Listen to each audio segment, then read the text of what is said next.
Today on Creating Joy, I'm going to teach you how to make an exchangeable holiday pillow topper.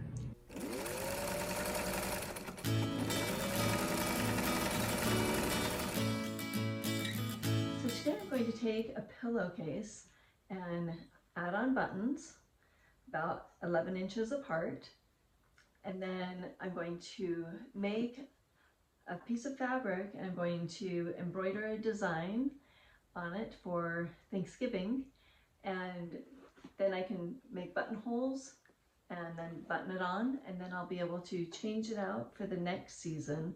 So that way I won't have to make a whole entire new pillowcase every single holiday. I'll be able to just trade out my little panels. So that's what I'm going to be showing you today, how we can make our own. So first what I'm going to do is take my neutral looking fabric, and I'm going to cut 12 inches by 12 inches. So I'm using my quilter's clapper to keep my fabric from sliding off the table.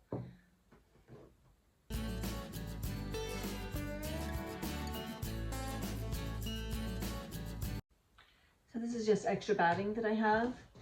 And what I'm going to do, I'm just going to cut one piece and I'm going to embroider the top to the batting so that it has a little bit of stabilizer on it. So with this one, I'm going to make it a little bit bigger, and then I'm going to trim it down because when it embroiders, it's going to shrink in a little bit. So I'm actually going to cut this 14 by 14. And I only need one of these. Just going to finger press that a little bit.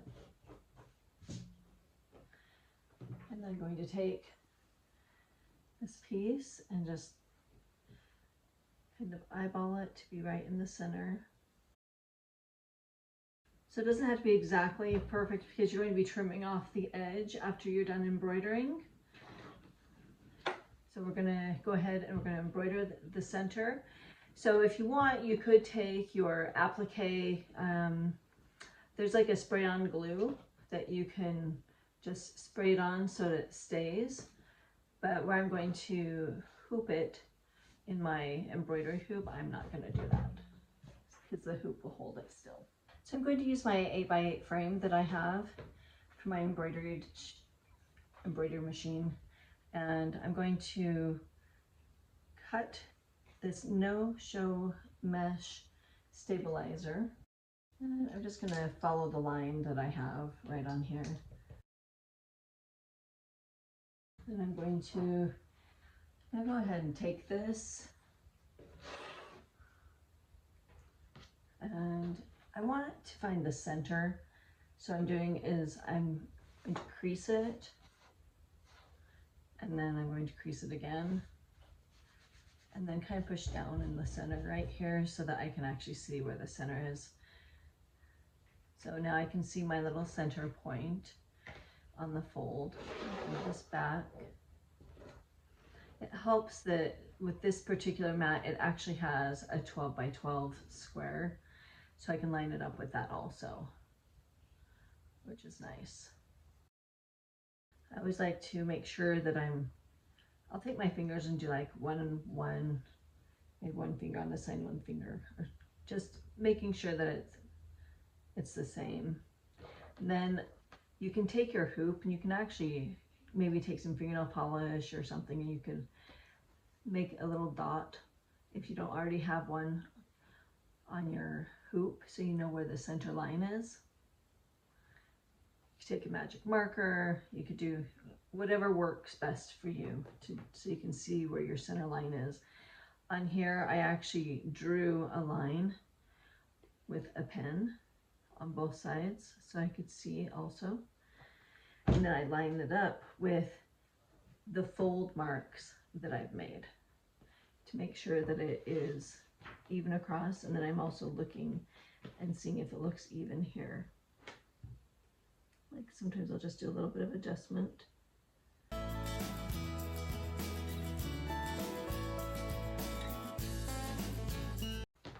once you have it straight, as straight as you can get it, and then go ahead and tighten your embroidery hoop Each of the hoops, they tighten differently, so you just tighten however yours is, tight as it'll go.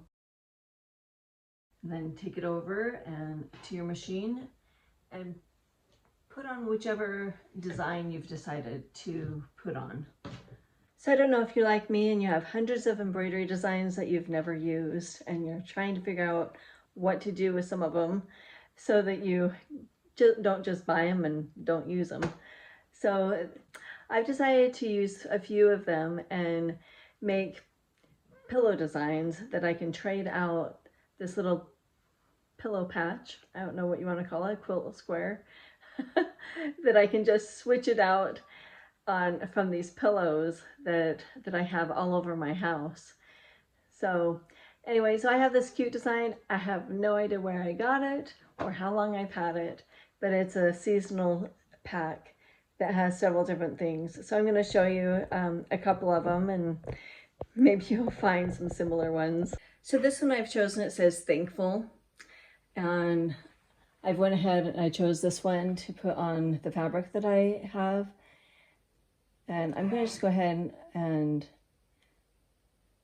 save it. And I was going to show you some of my other ones that were in the pack. So I could have that one for Thanksgiving. So, and then I also have this Happy Halloween that I could use. I have this really adorable Merry Christmas that I could embroider out on one of them. And here we have a Be Mine that we could use for Valentine's Day to trade out on the pillow. So here's a Happy Holidays design that we could use also. Here's a really cute Happy Easter. I love this one.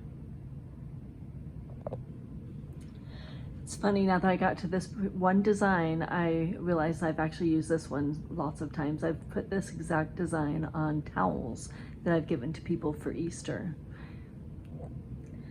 I love this one. You could actually make a bag with this, a trick-or-treat bag, and give to your children. So this is a really fun one too. And last but not least, I've found a Happy Valentine's Day. I found all of those designs just sitting on my USB stick, and I challenge each of you to go through your old designs that you have purchased and find something fun that you could put on a piece of fabric with some batting and turn it into something cute to put on a pillow or for a wall hanging, or do something with your designs. Don't just let them sit there doing nothing. So as I was going through all of my thread to find the perfect threads to go with my design that I chose, I was noticing that all of them say Floriani on the actual design that I have, and that's the kind of thread that I have. So I've been having a fun scavenger hunt going through each of them, trying to find the right numbers to match up with the design. It doesn't always happen like that because not a lot of the designers use Floriani. So I'm going to assume that this design is by Anita Good Design because they use Floriani exclusively. And so it's just been a pleasure to actually have a design use the thread that I actually have. So I set up all of my threads so that they're in order, and then I'm going to go ahead and put them on my machine, or else I'll have them lined up next to my whichever machine I'm using so that I'll have them one at a time to be able to use. I have two different machines. I've got one that is a 10 needle, and then I have another one that I can sit down and use. But this is what I like to do. I'll be cutting open all of these, are brand new ones, some of them, cutting them open, having them all ready to go so that when it's this thread's time to be used, then I'll just be able to pop it on and use it. So this is the Brother Entrepreneur Pro PR 1000E that I'm going to be using today. And so I'm going to go ahead and put all the threads that I chose up on behind, and then I'll be able to start my design.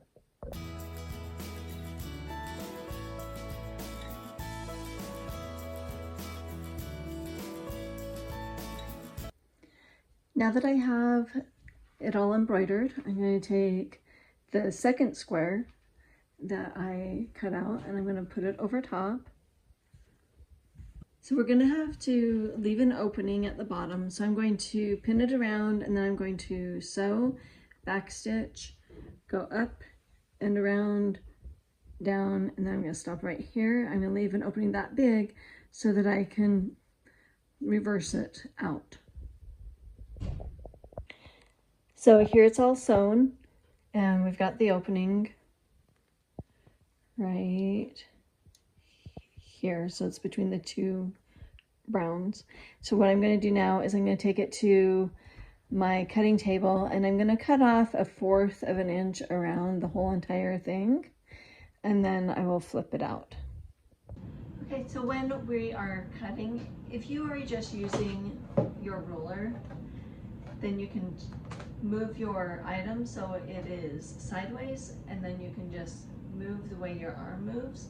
So it'll cut down on the strain of your arms and your shoulders and stuff. So that's what I'm going to do here. I'm using the sewing line to put my 1/4 of an inch on. On this particular ruler, it actually has 1/4 of an inch marked off. And so I'm going to use this particular side of the ruler so I can set it right on top of my sewing line.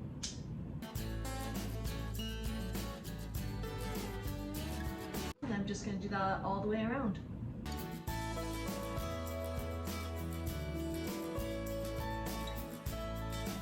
Now on the corners, I just cut off the tips at the corners, and that helps to poke the corners out when you're flipping it. Okay, so I'm going to go down to the bottom to where between my two pieces of fabric, and I personally like to reach down and get the farthest points first and bring them through, and that just brings it through, and then push all through.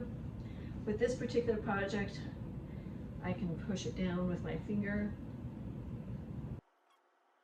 And I'm just going to push along the edges. Okay, so I'm going to fold these under right here, the opening.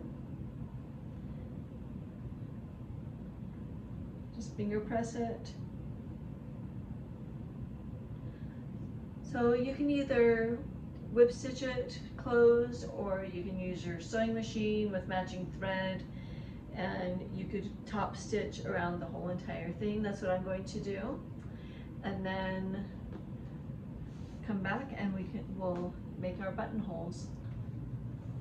So if you don't feel like sewing all the way around, another thing that you could use is perma-stick tape.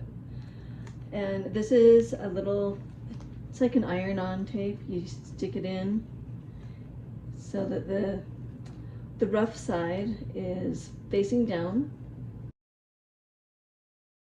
Okay, and then I'm gonna just put this on here for about 30 seconds, just a minute or two.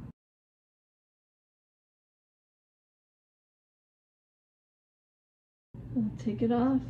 So now I'm going to open it up and I'm going to come in, I'm going to lift up the corner of the paper. I might have to wait for a second to let it cool down. So you want to make sure that the sticky part separates from the paper as you're pulling it off. And you should see it down on your fabric. And then we're going to take it and close it. And then we're going to iron it again. And this time the top of the sticky stuff is going to be glued to the top of your fabric.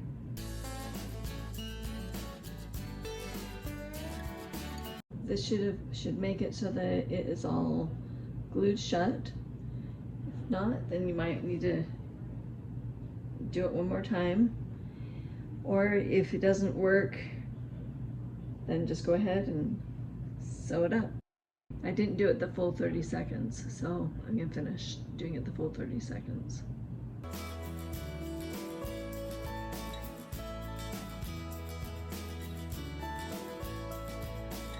Okay, it's always fun to try new things and now that it's pressed, I'm going to go ahead, I'm going to do a top stitch, and that little piece of glue is going to help it to stay closed while I'm sewing. So if you watched my last video, you saw that I was practicing with all my different embroidery stitches on my my regular sewing machine, and I really fell in love with the fall leaf. And so I'm going to use that same stitch. It's number 69 on my Brother machine, and I'm going to use that stitch to go around the border of my little square that I've been doing.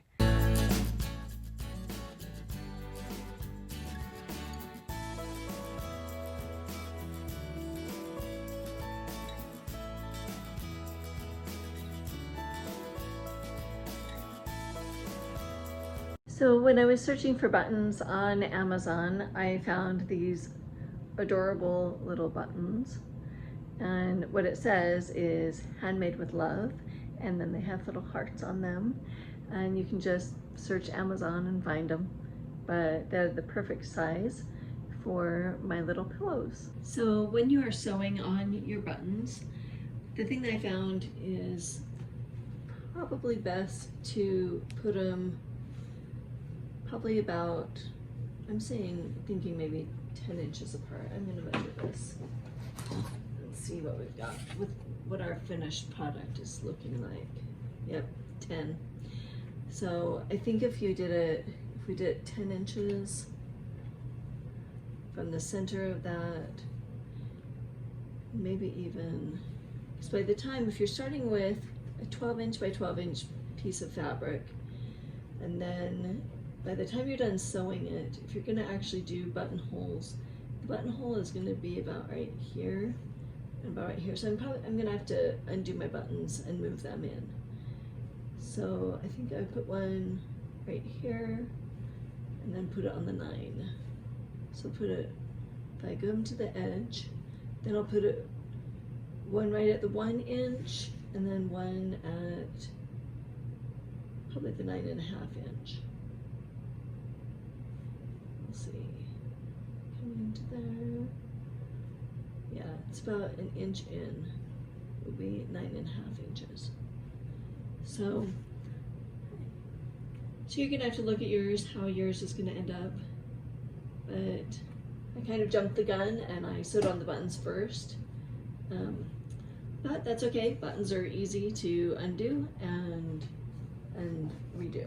So I'm going to undo those and put them in a little bit so that they will actually fit my thing. So I'm going to do that now. This foot right here is my buttonholer foot.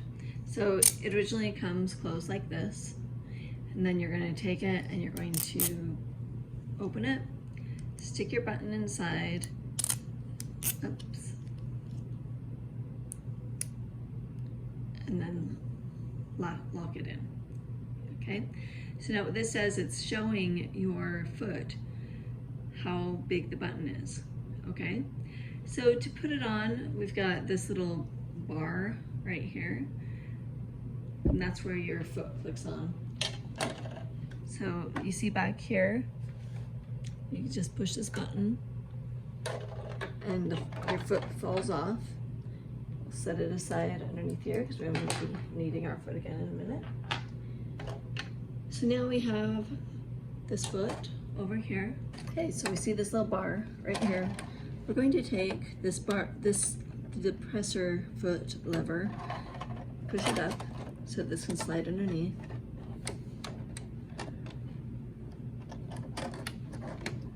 We're going to try and line this up right underneath this. And just keep going up and down until you can get it in. Okay, so now it has fallen all the way plumb with the foot, and I lift it up and it lifts the whole thing up. So now it is attached and it is ready to go.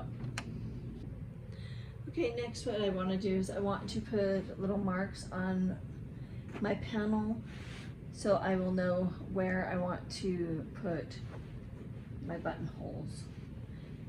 So I'm going to hold it up and see Putting it right in the center where the line would be for the buttonhole.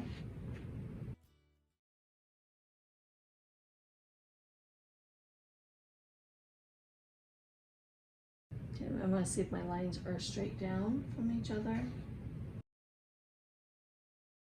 So this is where I'm going to be lining up and putting my buttonhole now. I'm going to take my thread from my machine, and then see this little hole right down here. I poke the thread down the hole, and you may have to get another thing to push it through.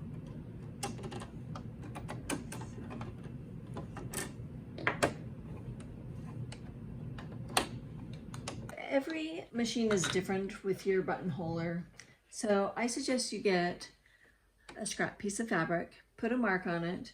I'm putting my mark so it's level with these 2 green marks and 2 red marks, so that I should be able to see my mark in that little hole. So once you have your buttonhole put on and you've got this lined up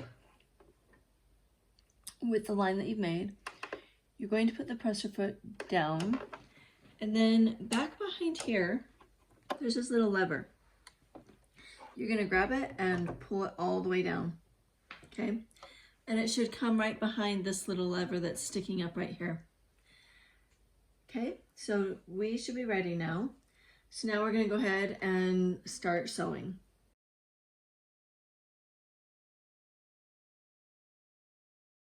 Even though my button was a slippery little button, it kept sliding out. As long as it stays open to the right length, then it'll make your button whole. So it's a good thing we practice, because we can see what it did first. So which direction it went, and then it came down, and then it left a hole. So I'm just going to do a quick review with you of what you do with your buttonhole. I do have another video that goes over that you can watch. Just remember to put your pins in. Then you're going to stick your thread cutter in, and then you're going to cut towards the second one, and then it should stop. Okay.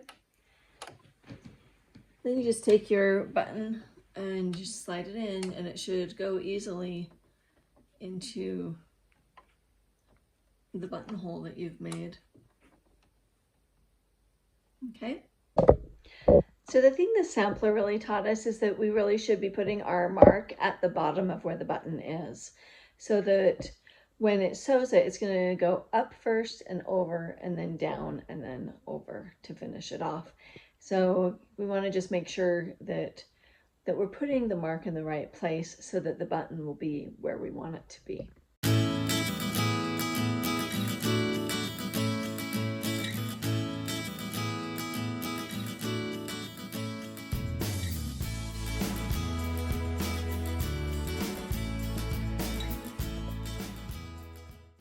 Thank you for joining me this week on Creating Joy.